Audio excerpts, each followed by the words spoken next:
Assalamualaikum warahmatullahi wabarakatuh. Kembali lagi di channel Romi Aulia. Ya, jadi di video kali ini kita membahas bagaimana cara agar tulisan kita, baik itu karya ilmiah maupun tulisan lainnya, itu bisa terhindar dari plagiat atau plagiasi ya. Jadi ada beberapa cara yang bisa kita pakai untuk tulisan kita itu terhindar dari plagiat. Oke, di video sebelumnya itu kita sudah membahas bagaimana cara ngecek plagiat itu secara online dan free atau gratis ya. Jadi sekarang videonya adalah mengenai menghindari plagiat atau plagiasi. Yang pertama, metode yang bisa digunakan adalah dengan menggunakan metode parafrase. Jadi artinya adalah parafrase ini yaitu usaha untuk merubah atau mengungkapkan kembali suatu konsep atau gagasan dengan cara lain, tapi tidak mengubah makna dari kalimat tersebut.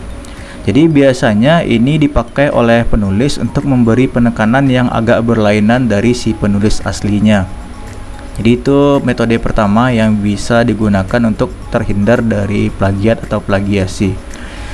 Biasanya parafrase ini mengungkapkan sesuatu ide dan gagasan itu pakai bahasa sendiri ya, jadi agak berbeda dengan bahasa yang digunakan oleh si penulis asli.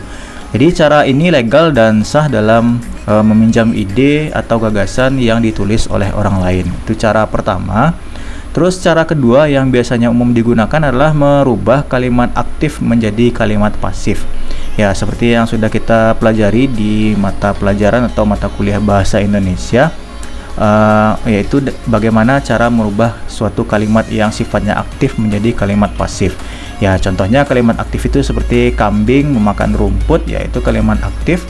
Terus kita bisa rubah menjadi kalimat pasif menjadi rumput dimakan oleh kambing. Ya, itu cara kedua yang bisa digunakan untuk mengurangi atau menghindari dari plagiat. Yang ketiga yang juga biasa digunakan yaitu teknik interpretasi. Jadi bisa diartikan interpretasi ini pemberian pendapat atau gagasan terhadap suatu objek atau bisa disebut dengan menafsirkan sesuatu objek ya. Jadi interpretasi ini biasanya juga sering digunakan sewaktu presentasi di depan orang banyak misalnya. Oke, jadi itu ada 3 teknik yang digunakan secara garis besar ya, yang paling sering digunakan untuk menghindari tulisan dari plagiat atau plagiasi. Yang pertama tadi parafrase, yang kedua tadi merubah kalimat aktif menjadi kalimat pasif, dan yang ketiga itu interpretasi. Selanjutnya kita akan mencontohkan contoh parafrase ya. Jadi nanti akan kita coba scan cek plagiatnya menggunakan Plagiagram yang sifatnya itu online dan gratis.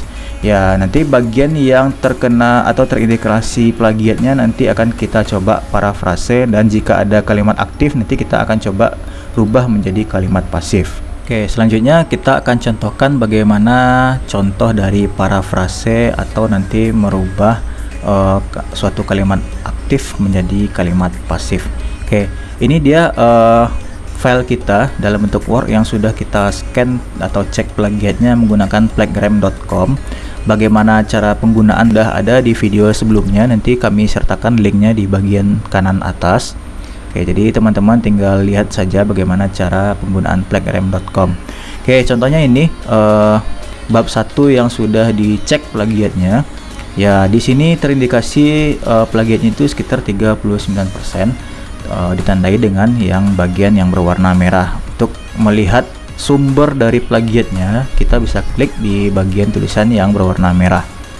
Contohnya seperti ini. Jadi bagian ini, kalimat yang awal ini didapat dari jurnal binus.ac.id ya. Ya, itu untuk mengecek dari mana sumber plagiatnya. Oke, sekarang kita akan coba parafrase atau merubah kalimatnya tapi tidak merubah makna dari kalimatnya. Oke, misalnya seperti ini. Dalam dunia informasi teknologi atau IT, sudah bukan hal yang aneh lagi jika perkembangan teknologi informasi saat ini sangatlah pesat. Jadi bisa kita ganti di file Word kita.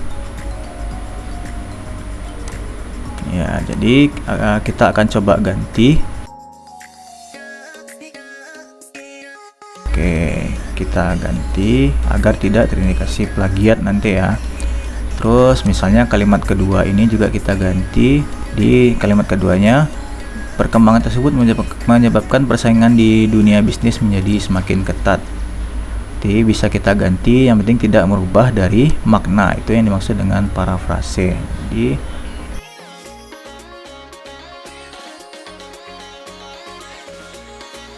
oke, selanjutnya kita akan coba lagi kalimat lain.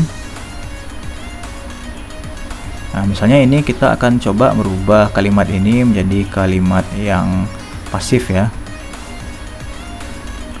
Di ini, maka dari itu customer atau CRM merupakan salah satu cara untuk menjalin hubungan yang berkelanjutan antara perusahaan dengan pelanggan.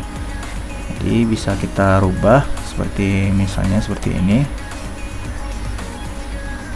Jadi kalimat yang pasif ya, salah satu sarana menjalin hubungan dengan pelanggan adalah dengan metode customer relationship. Yang penting maknanya sama dan kita hanya merubah dengan memakai bahasa kita sendiri ya, berbeda dari si penulis asli. Oke, contohnya kita contohkan lagi merubah ke kalimat pasif ya. Ini